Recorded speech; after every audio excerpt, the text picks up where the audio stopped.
Graça e paz, amados irmãos, que o Senhor esteja abençoando você nesta noite de maio, que o Senhor seja contigo em todos os momentos da sua vida. Bom, vamos tirar a máscara, né? Que, como minha esposa e eu costumamos dizer, né, o babador, né? Não dá para falar direito com ela. Então, agora vocês podem me ver claramente, sem essa máscara. Vamos abrir as nossas Bíblias no livro de Jó, no capítulo 14, no versículo 7. E nós vamos ler alguns versículos dele.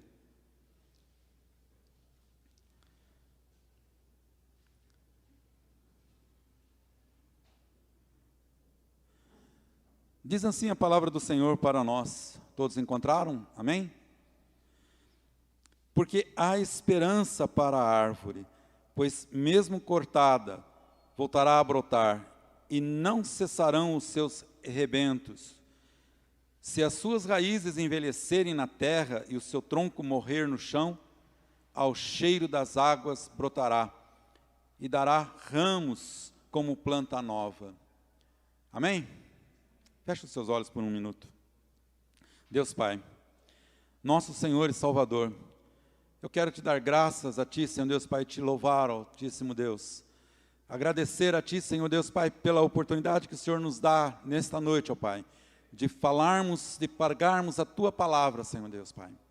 Que esta palavra, Senhor Deus, possa vir de encontro aos corações das pessoas, dos nossos irmãos, daqueles que estão passando por lutas, por dificuldades, e mesmo aqueles que não estão passando, ó Pai, que o Senhor possa renovar, Altíssimo Deus, Pai, a nossa esperança, a nossa vida, ó Pai.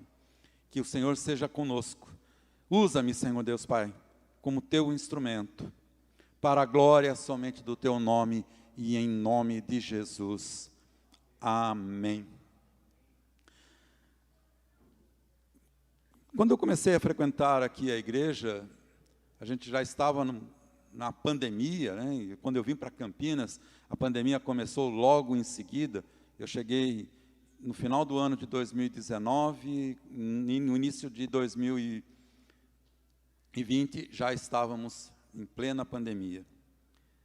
E desde então, o Senhor tem falado comigo e tem dito no meu coração que nós devemos ter esperança.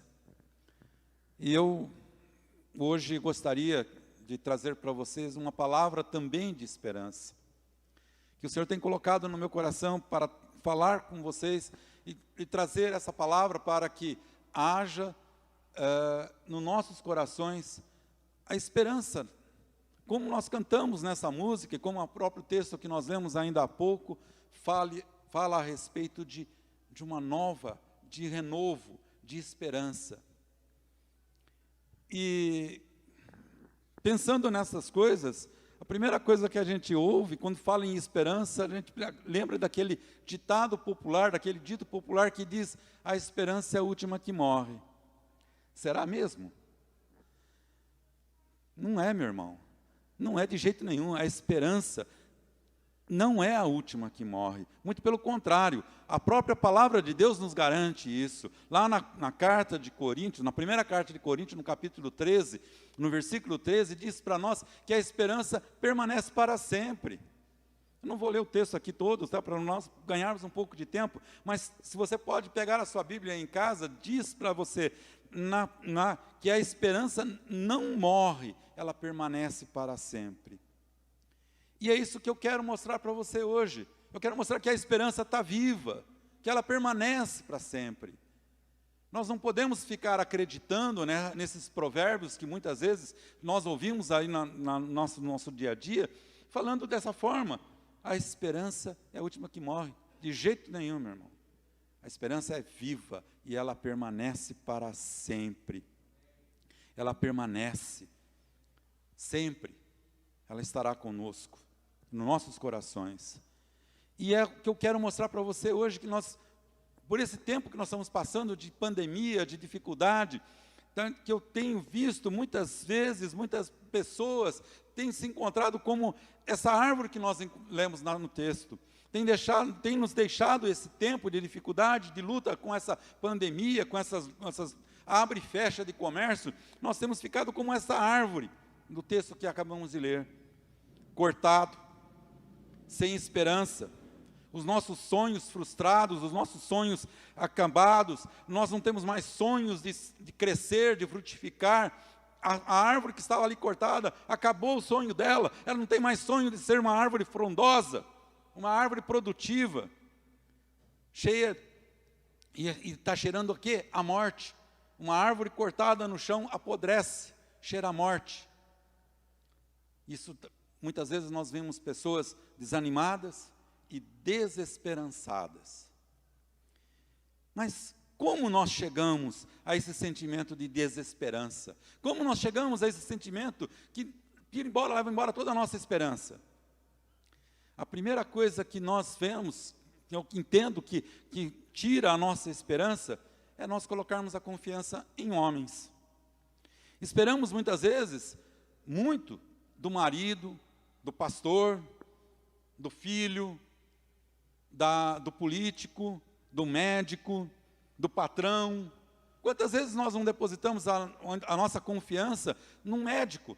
Vamos num consultório, esperando que ele chegue, que nós entremos ali e ele nos dê um remédio que cure a nossa dor, que cure a nossa ferida, que nos trate.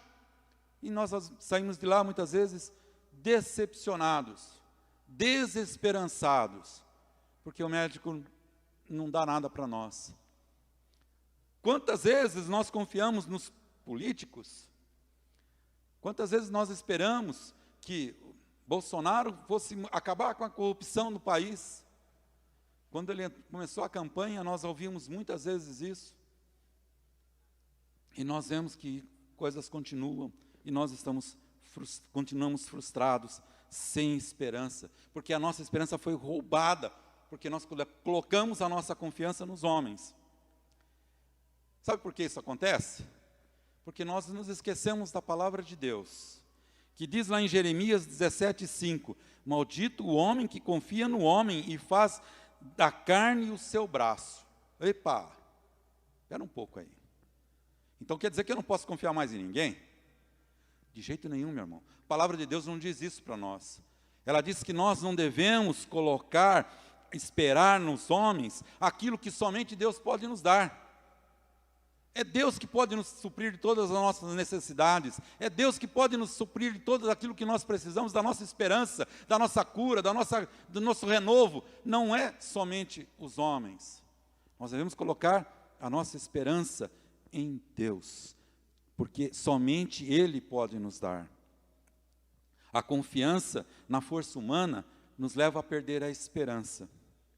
E eu tenho visto muita gente que está com a esperança perdida. Outra coisa que nos leva a perder a esperança, que mata a nossa esperança, é a comparação. Quem já nunca se perguntou assim: por que o fulano de tal tem tal coisa e eu não tenho? Por que o fulano de tal vai viajar e eu não vou? Sabe, gente, irmãos, eu vi isso acontecendo, algumas vezes na minha casa. Meu próprio filho, ele estava na faculdade, querendo uma viagem de intercâmbio, os colegas deles todos indo, e ele não. E ele fez essa pergunta: por que fulano, beltrano e ciclano vão e eu não vou? Por que nós muitas vezes fazemos essas perguntas? Por que o nosso vizinho, nosso amigo consegue fazer isso ou aquilo e eu não consigo? Por que a minha vida passa por tanta luta, tantas dificuldades na minha vida, e o outro não, leva a vida tranquilo, na boa, na maciota, como a gente costuma dizer? Por que isso acontece? Porque é pensamentos dessa forma, é pensando desse jeito, é pensando assim, colocando a nossa comparação com o nosso irmão, com o nosso vizinho, com o nosso próximo, com nossos colegas de trabalho, de escola, da onde for nós estivermos. Quando nós começamos a nos comparar um com o outro, nós perdemos a esperança. Por quê? porque nós começamos a colocar a nossa vida em comparação com a do nosso vizinho, do nosso próximo. Deixa eu dizer para você, pare de se comparar com o outro. Pare de querer o que o outro tem. E mais ainda, de querer cobrar a Deus pelo que você não tem. Pare. Pare que a esperança vai voltar. Meu amado, cada um de nós tem uma história. Cada um de nós tem um propósito. Tem um versículo na Bíblia que a gente gosta de citar muito. Todas as coisas cooperam para o bem daqueles que amam a Deus. Não é assim? Quando a gente se encontra no aperto, no apuro, a gente já puxa esse versículo. Mas nós nos esquecemos do resto do versículo, que diz que todas as coisas cooperam para o bem daqueles que amam a Deus, daqueles que foram chamados segundo o seu propósito, o propósito de Deus. Deus tem um propósito na minha vida, Deus tem um propósito na tua vida, meu irmão, Deus tem um propósito na tua vida, minha irmã, Deus tem um propósito diferente para cada um de nós, por isso que nós não devemos nos comparar, por isso que nós não devemos comparar um com o outro, porque o propósito meu não é igual ao seu, o propósito de Deus na minha vida não é igual ao seu propósito, é diferente. Cada um de nós tem um propósito diante de Deus e é único. É o único caminho, a única coisa, você é único. Não existe outro diferente. Deixa eu te contar para você, tá? Quando Deus me fez, quando Deus fez você, Ele pegou a forma e jogou fora, amassou, para ninguém mais copiar. Você é único. Entenda isso, meu irmão. Você é único diante de Deus.